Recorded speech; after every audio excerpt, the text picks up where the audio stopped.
사랑하는 우리 이글스필드 가족 여러분, 평안하셨습니까?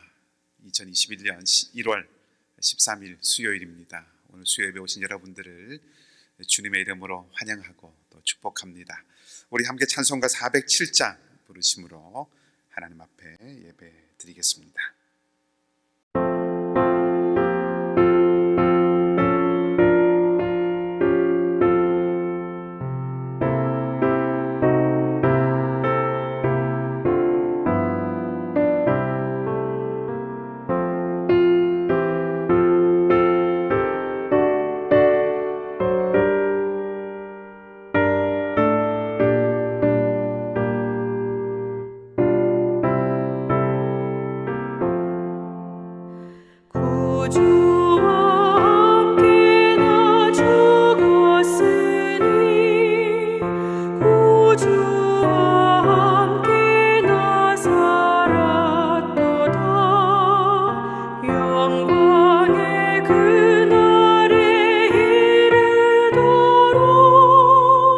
언제나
함께 기도하겠습니다.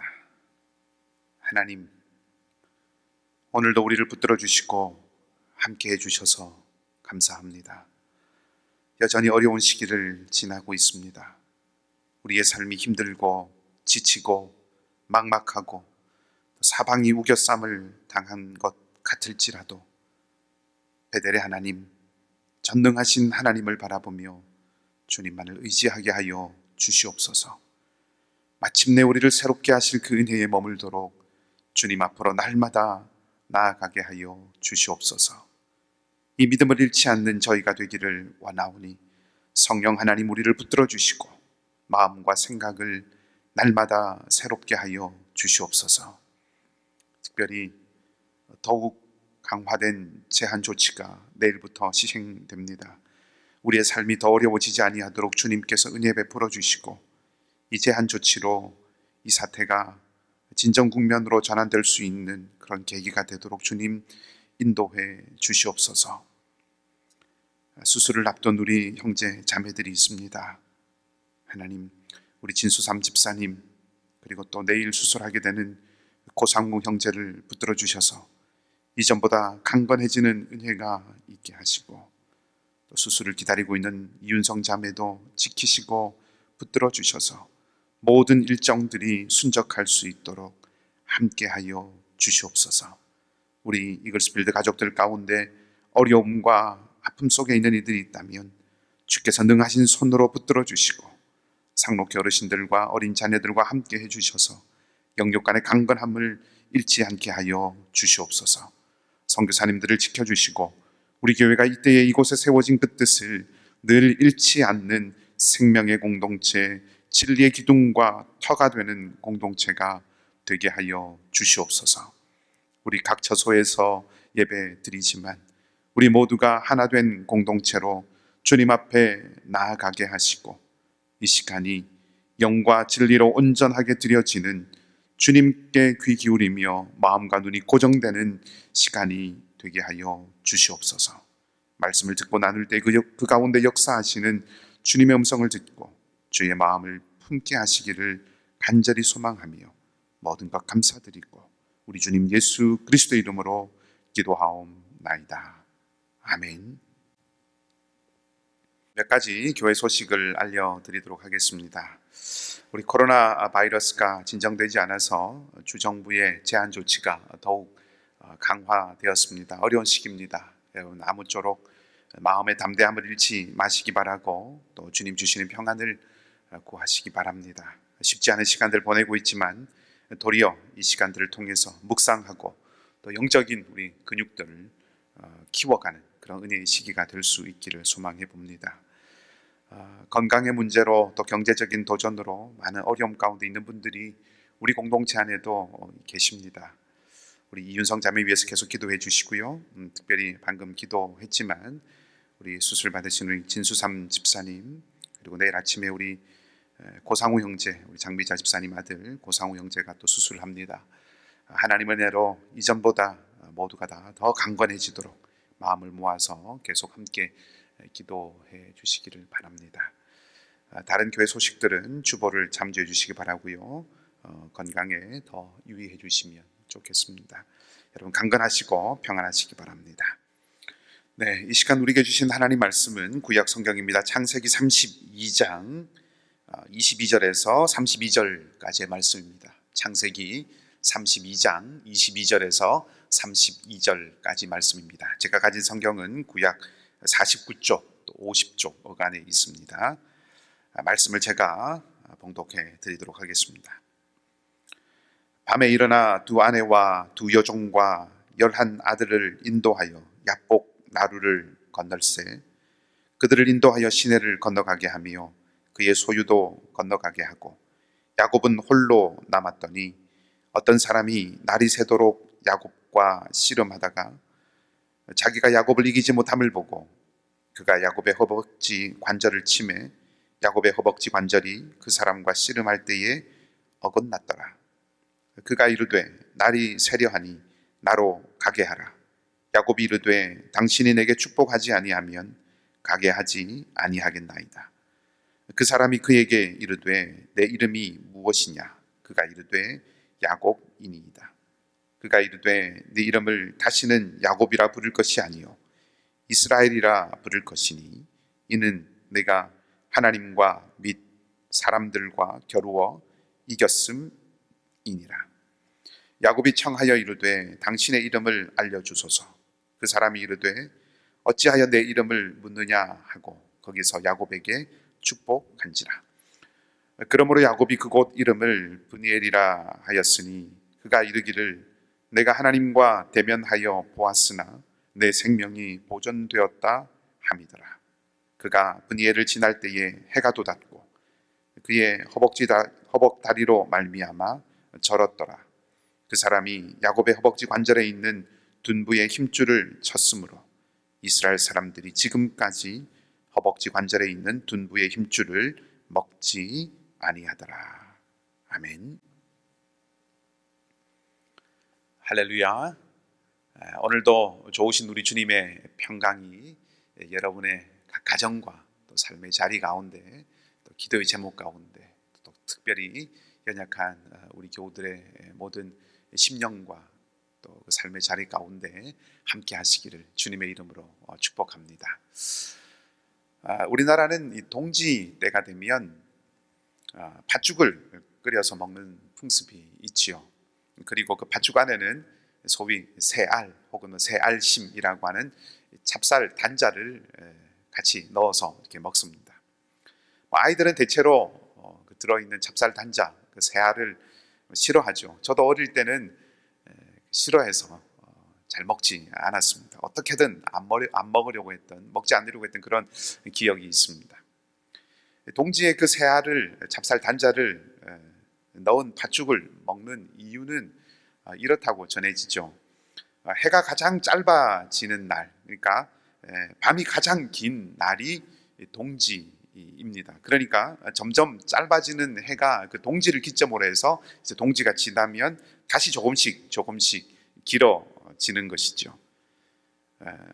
좀 다르게 표현하면 동지가 지나면서 해가 다시 살아난다라고 그렇게 생각해 볼 수 있습니다. 그래서 옛날 사람들은 그 동지를 그런 의미에서 작은 설이다 이렇게 부르기도 했다고 합니다. 어떤 사람들은 그래서 이런 이유 때문에 새해가 되고 설이 되어야 한 살을 더 먹는 것이 아니라 이 동지가 지나면 한 살을 먹는다 이렇게 생각하는 사람들, 또 그렇게 생각하는 그런 풍습들이 있었다 하는 거죠.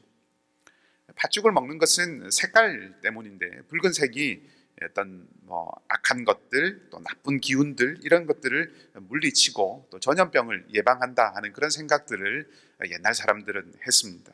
그러니 붉은 팥죽을 먹는다라고 하는 것은 이제 해가 점점 길어지고 해가 살아나고 새해가 다가오는데 나쁜 일은 오지 말고 또 건강하라 하는 그런 뜻에서 그것을 기원하는 마음으로 팥죽을 먹었다 하는 거죠. 새알, 그러니까 알은 생명을 상징합니다. 알에서 생명이 나오죠. 그래서 해가 살아나는 것을 생각하고, 그러니까 다시 햇볕의 기운, 그러니까 그 해가 살아나는 것이 이 동지를 지나면서부터 생긴다라고 하는 그런 의미에서 생명을 상징하는 그 새 알을 넣어서 먹었다 하는 거죠. 그리고 동지가 지나면 또 한 살을 더 먹는다라고 생각했기 때문에 그 자기 나이만큼의 새 알을 그 팥죽에 넣어서 먹었다 하는 겁니다. 그런 얘기들이 이제 전해져 옵니다.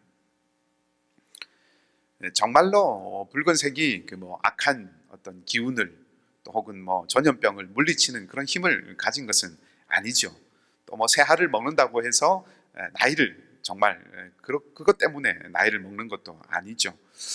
하지만 음식에 이런 뜻이, 이런 어떤 그 바램이 들어있다라고 하는 것 생각하면 재밌습니다. 그리고 음식을 먹을 때마다, 아마 팥죽을 먹을 때마다 동지가 어떤 날인지, 무엇을 생각하는 날인지 이런 것들을 좀 아마 기억하고 또 생각하겠죠. 오늘 우리가 함께 살펴볼 이 본문에도 그렇게 어떤 뜻이 담긴 이야기가 나옵니다. 32절 마지막 말씀에 보면 이스라엘 사람들이 허벅지 관절에 있는 둔부의 힘줄을 먹지 않았다라고 이렇게 기록을 하고 있습니다. 둔부에 있는 힘줄을 먹을 수 있는 것인지 그건 잘 모르겠습니다만은 오늘 이 마지막 구절을 통해서 이스라엘 사람들은 왜 그것을 먹지 않는가라고 하는 것을 말해주고 있죠. 그리고 그것이 무엇을 뜻하는가 하는 것을 이 이야기가 알려줍니다. 이건 단지 힘줄에 얽힌 이야기, 그런 이야기만이 아니라 사실은 이스라엘이 어떻게 태어나게 되었고 어떻게 역사 속에 나타나게 되었고 이스라엘이 어떻게 살아가야 하는가 하는 것을 말해주고, 나아가서 오늘날 우리가 어떻게 살아가야 하는가 하는 어떤 영적인 교훈, 통찰, 이런 부분들을 우리가 얻을 수 있다는 거죠. 본문의 이야기를 한번 살펴보도록 하겠습니다. 외삼촌인 라반의 집을 떠난 야곱이 고향 땅이 가까울수록 이제 고향에 돌아간다라고 하는 그런 어떤 뿌듯한 마음보다는 도리어 마음이 아주 복잡하고 긴장되는 그런 모습을 보여줍니다. 아버지를 속여서 형의 축복을 빼앗고 그리고 그 집을 도망쳐 나온 지 20년 만에 이제 형을 만나게 되기 때문에 그렇죠. 우리가 읽은 이 본문의 앞부분에 나오는 3절 말씀을 보면 야곱은 에서에게 미리 사자들을 보냅니다. 그래서 형에게 자신이 온다라고 하는 소식을 전하게 하고 그 형의 반응이 어떤가 하는 것을 미리 이제 살펴보는 것이죠. 그때 이 에서를 만나고 온, 형을 만나고 온 이 사람들이, 야곱의 종들이 야곱에게 전해준 그 소식은 야곱을 더욱 두렵게 만들었습니다. 형이 400명의 무장한 군사들과 함께 야곱을 맞으러 온다 하는 그런 소식을 들었기 때문이죠. 이 소식을 들은 야곱의 심정이 7절에 나타나는데, 7절 말씀은 야곱이 심히 두려워하고 답답해했다라고 그렇게 기록을 하고 있습니다. 여기서 답답하다라고 번역된 이 말은 뭐 어떻게 하기 힘든, 이러지도 못하고 저러지도 못하는 어떤 큰 어려움에 빠져 있는 그런 상황 속에 있는 것을 표현하는 말이 이 답답함이라고 하는 말입니다. 그러니까 야곱은 지금 형이 400명의 군사와 함께 온다는 이 소식을 듣고 완전히 낙담했다 하는 거죠. 마음이 두려움에 빠졌다 하는 것입니다. 자신은 뭐 무장하지 않았는데, 군인도 없고 싸울 사람도 없는데 형은 무장한 군사와 함께 오니까 이제 꼼짝없이 나는 죽었구나 라고 하는 그런 생각을 야곱이 하고 있는 것입니다. 그래서 야곱은 살 계획을 세우죠. 가축대를 나누어서 에서가 한 떼를 치면 다른 한 떼는 피할 그런 궁리를 짜냅니다. 그리고 기도하죠. 하나님 앞에. 창세기 안에서 사실상 야곱이 자발적으로 한 첫 번째 기도이고 거의 마지막 유일무이한 기도라고 이렇게 볼 수 있습니다. 이 기도 속에서 야곱은 하나님의 보호를 구합니다. 그리고 난 이후에 에서를 위해서 선물을 준비하죠. 준비한 가축은 본문의 말씀을 쭉 읽어보면 총 550마리입니다. 엄청난 양이죠. 양도 양이지만 야곱이 보내는 가축들을 보면 수컷과 암컷의 비율을 보면 암컷들이 월등히 많습니다. 그러니까 새끼를 낳고 또 젖을 짤 수 있는 것이 암컷이기 때문에 이 암컷의 가치가 훨씬 큰 거죠. 그 가치가 큰 선물들을 더 많이 준비했습니다. 아주 세밀하게 준비했다 하는 뜻입니다. 그리고 또 야곱은 그 선물을 세 떼로 나누어서 한 떼씩 이렇게 에서에게 보냅니다. 선물을 한 번 아니라 3번 이렇게 받게 함으로써 형 에서의 마음을 좀 누그러뜨릴 수 있지 않을까 하는 그런 기대를 담은 것이죠. 그러니까 이런 모습들을 보면 야곱이 이 에서를 만나는데 얼마나 신경을 곤두세우고 있는지, 얼마나 긴장하고 또 두려워하고 있는지 그것이 고스란히 드러나고 있습니다. 야곱은 지금 에서를 만나기 위해서 자기가 할 수 있는 최선을 다 하고 있는 것이죠.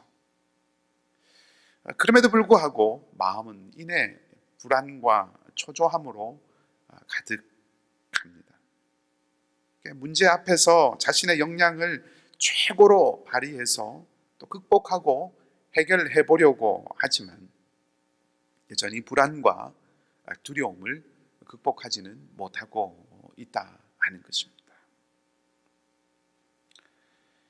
오늘 읽은 이 본문의 22절 이후의 말씀은 야곱이 밤에 일어났다라고 이렇게 말하면서 시작합니다. 밤에 일어나 두 아내와 두 여종과 11 아들을 인도하여 야복 나루를 건널세라고 이렇게 시작합니다. 보통은 밤에 여행을 잘 하지 않습니다. 그런데 이 밤에 강을 건넜다고 하는 것은 지금 평범하지 않은 보통의 상황이 아니다 하는 것입니다.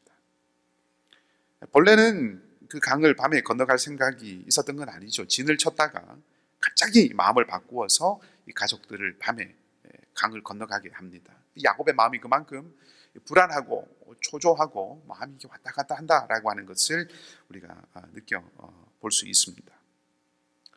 그런데 가족들을 이 강을 다 건너게 한 이후에 정작 이 야곱은 홀로 다시 강 이쪽으로 와서 남습니다. 성경이 밝히고 있지 않기 때문에 어떤 마음 때문에 야곱이 가족들은 건너보내고 자기는 다시 돌아왔는지는 잘 모르지만 상상은 해볼 수 있을 것 같습니다. 만일 에서가 아직도 분노를 품고 있다면 아마 그 분노는 야곱을 향한 것이겠죠. 그러니까 야곱만 노릴 것이다 하는 것입니다. 가족들이나 또 종들이나 가축들까지 이렇게 해하지는 않겠죠.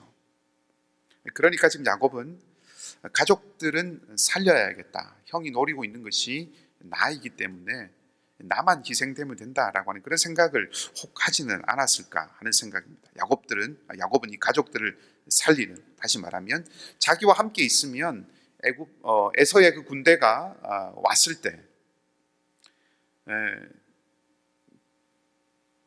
자기를 이렇게 죽이려고 하는 그런 행동들 때문에 아비규환이 될 테고, 그런 어지러운 와중에 혹시라도 가족들이 희생을 당할 수도 있다 이렇게 생각을 해봄직한 거죠.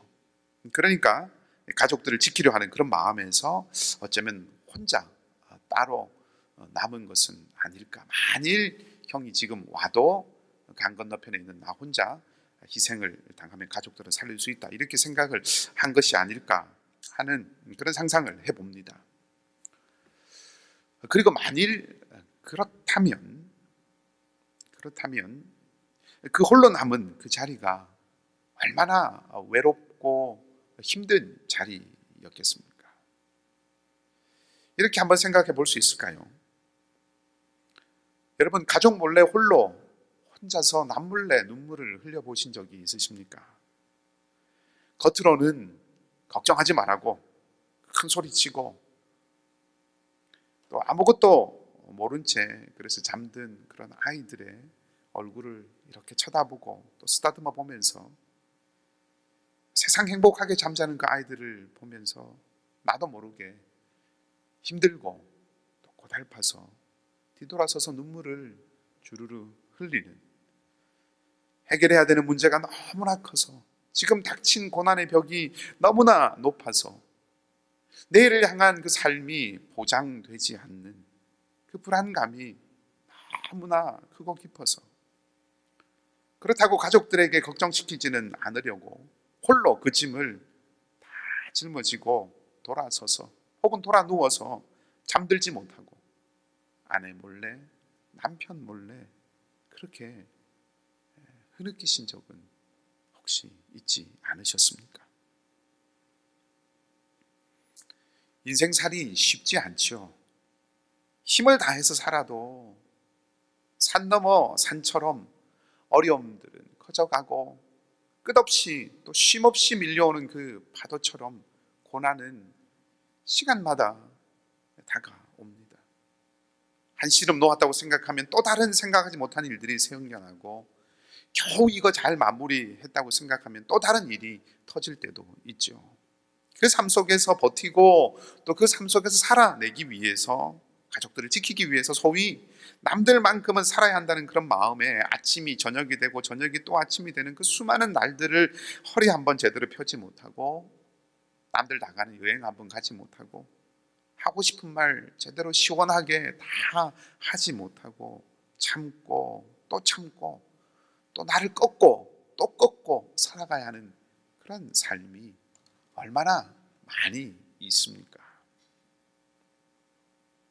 그리고 그렇게 살아온 삶에 오늘 지금 서 있는 이 자리가 마치 홀로 남은 야곱 같은 이런 지독한 외로움, 이 모든 어려움과 위험을 온몸으로 홀로 받아내야 할 것 같은 그런 무게에 짓눌린 그런 삶의 자리에 서게 된 그런 사람들이 또 얼마나 많이 있습니까? 이런 상황들 속에서 어떤 사람들은 자신을 포기하기도 하죠. 삶의 어려움들을 견디다 못해서 스스로 그 삶으로부터 손을 놓아버리거나 혹은 가족들과 자녀들과 함께 이 세상을 등지는 경우도 있습니다. 우리가 그 정도는 아니라 할지라도 심적으로 참 많은 시간, 또 많은 경우에 이런 한계에 다다르고 절망 가운데 서 있는 그런 때도 많이 있습니다. 아마 강 건너에 홀로 남은 이 야곱도 이런 지독한 고독감 속에서 그간 살아왔던 그 삶의 모든 순간들이 정말로 주마등처럼 스쳤지 않겠습니까? 잘했던 일들도 있겠지만 그 잘했던 일들보다는 잘못됐던 일들이 더 많이 생각났을 수도 있고, 또 후회할 만한 일들도 떠오르고 그랬을 것 같습니다. 그런 자리에서 포기할까? 여기서 끝낼까? 그런 생각도 어쩌면 이 야곱의 마음에 스쳤을지 모르겠습니다. 그렇게 생각하면 이 야곱의 씨름이라고 하는 것은 어떤 면에서 자신과의 이런 씨름에서부터 시작된 싸움이었는지도 모른다라는 생각을 해봅니다.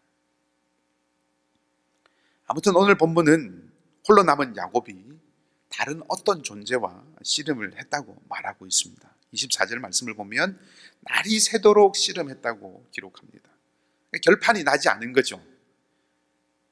문제를 해결하였던 것이 아직 얻어지지 않았다 하는 말입니다. 이 야곱과 싸우던 존재가 25절 말씀을 보면 자기가 야곱을 이기지 못할 것을 보고 야곱의 이 허벅지 관절을 칩니다. 최후의 일격을 가한 것이죠. 그리고 야곱은 위골됩니다. 관절이 어긋나게 됩니다. 허벅지 관절, 여기는 힘의 자리죠. 버티고 서게 하는 그 힘의 자리입니다. 그것을 치고 이제 그곳이 위골이 되면 이제 야곱은 더 이상 힘을 써서 견고하게 설 수 없습니다. 씨름할 수 없죠. 씨름하는 것은 상대를 제압하기 위함인데 상대를 이기기 위함이죠. 그래서 이겨서 상대의 것을 빼앗는 것이 그 목적이죠. 어떤 면에서 그것이 지금까지 야곱의 삶의 방식이었습니다. 야곱은 그렇게 살아왔습니다. 태어날 때 그는 형의 발 뒤꿈치를 붙들었습니다. 형이 되고자 더 많은 몫을 가진 그런 삶을 살고자 태중에서부터 몸부림쳤던 씨름하던 그런 인생이었습니다. 아버지를 속이면서까지 복을 얻고 싶어 했던 그런 삶을 살아왔죠. 죽을 쑤어서 형에게 먹이면서 그 형제의 사랑으로 다가가는 것이 아니라 장자의 명분을 얻어내려고 했던, 그것을 지혜라고 생각하고 살았던 사람입니다. 라반의 집에서 야곱은 성실하게 열심히 일을 했지만 동시에 그는 자기를 속인 그 라반에 대항해서 또 자기 재산을 불려가는데도 열심을 다했습니다. 서로가 서로를 속이고 또 속으며 살아온 그런 씨름하는 인생이었습니다. 그래서 사실은 이만큼 성취하고 이룬 삶이었는지도 모르겠습니다. 근데 지금 어떻습니까? 깊은 그 어둠이 있는 밤, 가족들은 강을 건넜고 자신은 이제 이 허벅지가 위골이 되어서 허벅지가 어긋나서 전혀 힘이 없습니다. 힘을 쓸 수가 없습니다. 다가오는 애서를 이길 힘은커녕 이제는 거동조차 불편한 완전한 무방비의 삶이 되어서 이런 위기 가운데 내던져 졌다 하는 것입니다. 야곱의 삶이 여기서 그냥 끝나는 것일까요? 말씀 이어집니다. 26절을 보면 야곱은 그 힘을 상실했지만, 그래서 이제는 씨름하지 못하는, 더불어 싸우지 못하는 그런 모습이지만 대신에 다른 것을 보여줍니다. 자신과 싸우던 그 상대를 붙들고 놓아주지 않는 거죠. 매달리는 것입니다. 다리에 힘이 없어서 씨름하지 못하지만 이제는 죽을 힘을 다해서 상대방을 붙들고 있습니다. 야곱의 삶이 씨름하던 삶에서 붙드는 삶으로 전환되고 있는 것입니다. 변화되고 있는 것입니다. 떠나가려는 그 미지의 존재, 누구인지 모르는 그 미지의 존재를 향해서 야곱이 축복을 해달라 그렇게 요청합니다. 그러자 야곱을 향해서 상대가 도리어 묻지요. 네 이름이 무엇이냐? 네가 누구냐? 라고 하는 것을 묻고 있는 것입니다. 야곱이 대답합니다. 저는 야곱입니다. 저는 야곱, 아버지를 속이고 형을 속였던 사람입니다. 자신의 실체를 지금 고백하는 거죠. 아마도 자신 있게 저는 야곱입니다 이렇게 고백하지는 않았으리라고 생각합니다. 어쩌면 고개를 떨구었겠죠. 야곱입니다 라고 이렇게 말하면서 자기의 지나온 삶의 모습들을 돌아보고 그려보았을 것입니다. 그리고 지금 형을 만나는 것이 두려운 자기 자신을 경험하게 되겠죠. 내 힘으로 살았던, 아니 내 힘으로 살려고 했던 야곱이었습니다. 장자의 명분을 얻기 위해서 형의 발목을 잡았고 아버지의 축복을 받기 위해서 어머니와 손잡았던 사람이었습니다. 그렇게 악착같이 살았습니다. 그런데 지금은 어떻게 해야 할지 모르겠습니다. 형을 만나는 것이 너무나도 두렵고 무섭습니다. 어쩌면 눈물이 범벅이 되어 온갖 그 소회가 다 묻어난 그런 목소리로 저는 야곱입니다 이렇게 고백했을지도 모르겠습니다. 그러자 그 존재가 야곱의 이름을 바꾸어 줍니다. 내 이름을 다시는 야곱이라 부를 것이 아니요 이스라엘이라 부를 것이다. 이 야곱과 씨름한 존재를 오늘 성경은 하나님이라고 말합니다. 두려움과 불안함의 끝자리에 서 있는 이 야곱에게 하나님이 다가오셨고 그 하나님 앞에서 야곱은 자신의 이름이 야곱이라고 하는 그 부끄러운 모습을 그대로 고백했죠. 허벅지 관절이 어긋나는, 그래서 자기 힘을 다 잃어버리고 자신의 적나라한 그런 모습들을 하나님 앞에 고백하자 하나님은 야곱에게 이스라엘이라고 하는 이름을 새롭게 주시는 것입니다. 이름을 바꾼다고 하는 것은 정체성이 바뀐다는 뜻이죠. 내 힘으로 살기 위해서 속이며 사람들의 발뒤꿈치를 잡으며 살아갔던 그런 삶을 이제 버리게 된다는 뜻입니다. 야곱이 관절이 어긋났다고 하는 것은 이제 야곱은 더 이상 자신의 힘으로 살 수 있는 사람이 아니다라고 하는 것을 말해줍니다. 그리고 이제 새로운 삶을 사는 존재로 바뀌어지는 거죠. 사실 이 이스라엘이라고 하는 이름의 본래의 뜻은 하나님과 겨루어서 이긴다라고 하는 그런 의미는 아닙니다. 오히려 하나님이 보호하신다 혹은 하나님이 다스리신다라고 하는 그런 의미가 본래적인 의미에 더 가깝다고 이렇게 학자들은 생각을 합니다. 그럼에도 이스라엘이라고 하는 이 이름을 풀 때 하나님과 겨루어 이겼다라고 하는 그런 뜻으로 풀어내고 있다는 것은 이제 야곱은 자신의 힘을 버리는 것을 통해서 자신의 약함을 고백하는 것을 통해서 진정한 하나님의 약속이 있는 하나님의 자녀로 새롭게 태어나게 되었다라고 하는 것을 생각해 보게 합니다. 이런 식인 거죠. 자식을 이기는 부모가 없다고 하지 않습니까? 이 말은 자녀가 늘 부모와 승부를 걸면 항상 자녀가 이긴다라고 하는 그런 뜻이 아닙니다. 그만큼 부모는 자녀를 사랑하고 또 사랑한다 하는 것이죠. 자녀의 약함이 부모를 움직이는 것이죠. 하나님과 겨루어 이겼다라고 하는 것은 이제 하나님께서 야곱을 받아들여 주셔서 야곱이 어떻게 살아야 하는지를 알려주시고 이제 그 삶을 요구하는 모습이다, 그렇게 생각해 볼 수 있는 겁니다. 한마디로 자녀의 삶을 살아가라 하는 그런 부르심이라는 거죠. 야곱아, 이제 속이고 발목을 잡는 네 힘으로 사는 그 인생길을 버리고 나를 붙드는 삶이 되어야 한다. 그것이 사는 길이야. 네가 강하다고 생각하고, 아니 강하게 살아야 한다고 생각하고 달려온 그 삶의 끝자리가 바로 여기야. 불안과 두려움이 있는 이 자리야. 하지만 내가 있잖아.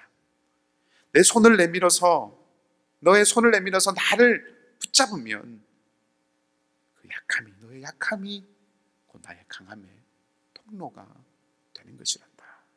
그것이 앞으로 네가 살아가야 하는 길이야. 어쩌면 하나님께서 그렇게 지금 말씀하시는 것인지도 모르겠습니다.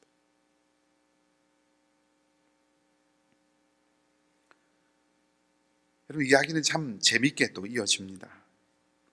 야곱이 자기의 식대로 살아온 그 삶의 끝자리, 지금 불안과 두려움이 가득한 그 자리에서 씨름하고 고민하고 괴로워하는 그 시간을 오늘 성경은 밤이라고 표현을 하고 있습니다. 그리고 반대로 야곱의 그 허벅지 관절이 어긋나고 그 자기의 부끄러운 삶이 담긴 그 이름을 하나님 앞에 고백함으로써 지금까지 자기가 가져왔던 그 모든 정체성을 다 잃어버리고 새로운 정체성을 얻은 그 시간을 성경은 해가 돋는 시간이라고 그렇게 말하고 있습니다. 야곱이 아니라 이스라엘이라고 하는 새로운 정체성을 가진 새로운 삶을 이제 해돋는 시간에 시작하는 것이죠. 그것을 야곱은 브니엘, 하나님의 얼굴을 본 곳이다, 이렇게 이름을 짓습니다. 누구든지 하나님의 얼굴을 보게 되면 죽게 되는데 야곱은 오늘 그렇지 않습니다. 무엇을 말합니까? 오히려 이제 드디어 무엇인가 에서의 문제가 잘 해결될 것 같은 그런 암시를 줍니다. 에서를 만날 준비를 이제 마쳤고 인생의 새로운 막이 열린다 하는 것을 말해주고 있는 거죠. 그는 절면서 걸었지만 그가 걸어가는 그 길에 아침 해가 떠올랐습니다.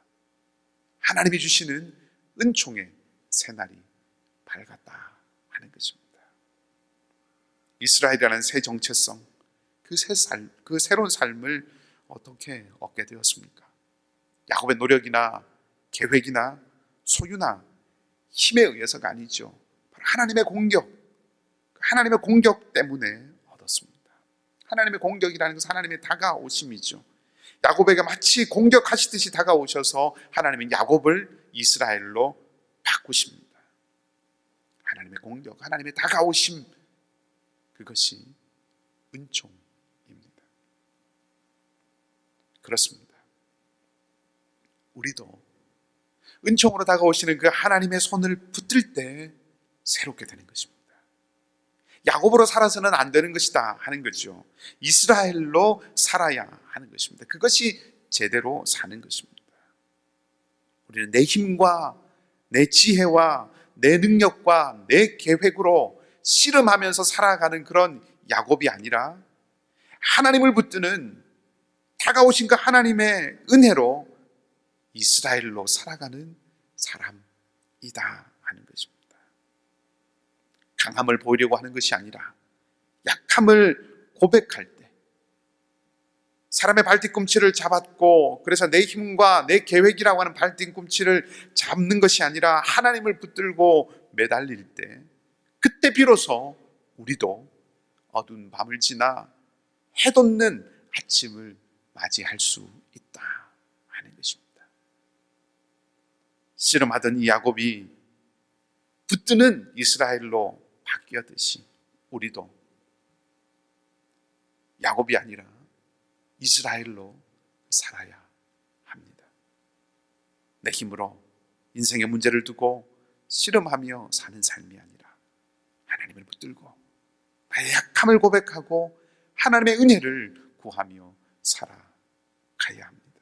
그것이 승리의 길입니다.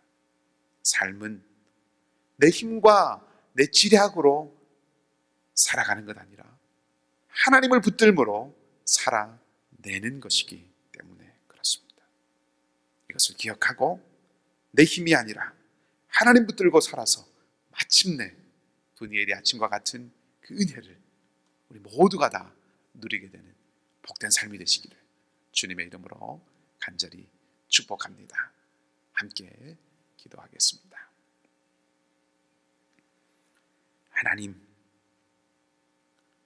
야곱은 자신의 힘으로 살아가려고 무진 애를 쓰고 살아왔습니다. 그리고 그 삶이 오늘 도달한 곳은 생명의 위기와 불안과 두려움의 자리였습니다.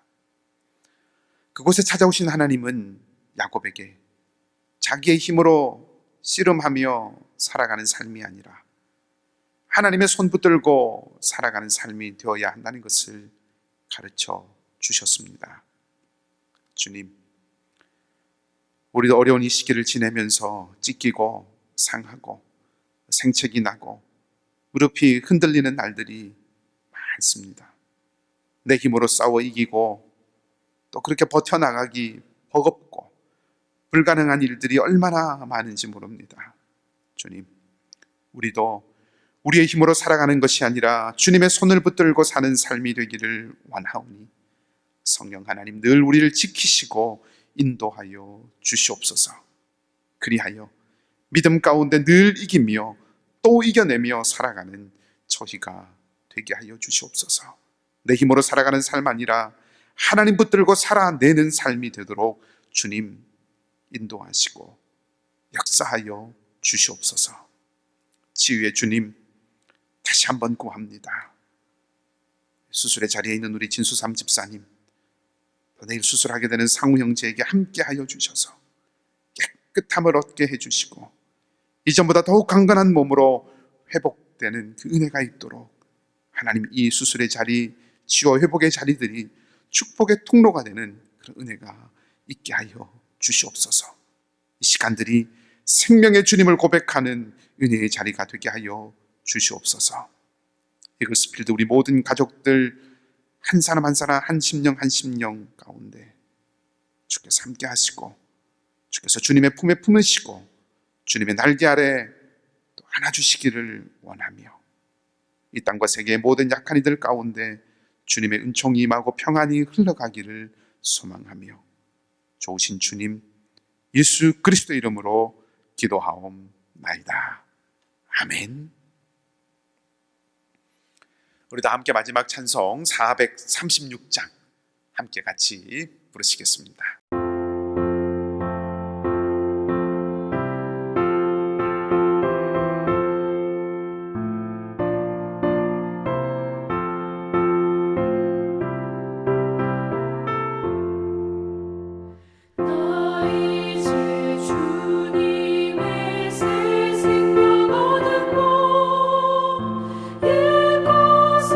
지나고 새 사람이로다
기도하십시다. 우리 주님 예수 그리스도의 한없는 은혜와 하나님 우리 아버지의 무한하신 사랑과 성령 하나님의 위로하시고 교통하시고 인도하심이 내 힘으로 사는 야곱의 삶이 아니라 하나님의 손 붙들고 하나님의 보호와 인도하심 아래 사는 이스라엘의 삶을 소망하고 결단하는 사랑하는 우리 이글스필드 모든 가족들 머리 위에 수술한 우리 진수삼 집사님과 내일 수술하게 되는 고상우 형제와 그 모든 수술과 회복의 자리 가운데 또 이윤성 자매와 그 가족들 위해 선교사님들과 그 사역의 현장 가운데 북녘 땅 동포들 가운데 이제로부터 영원토록 함께 하옵시기를 간절히 축원하옵나이다. 아멘.